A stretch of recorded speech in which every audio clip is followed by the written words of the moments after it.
How many of you know that one mango tree does not produce 2 mango fruits? That's why I don't believe in get rich quick, but I don't believe in get rich slow. The trees should teach us a lesson. If they produce 2, we'll all be dead by now. It's good to move gradually, but it's also good to move fast enough to catch with the pace of your destiny.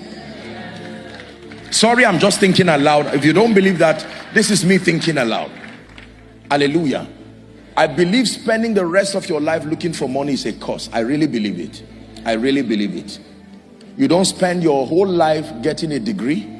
You spend your whole life learning, but there's a day you cover the program. That's how it should be in every area of your life. If you believe that, say amen. Amen. And Isaac sowed in that land. He didn't violate the process, but he reaped that same year. That same year.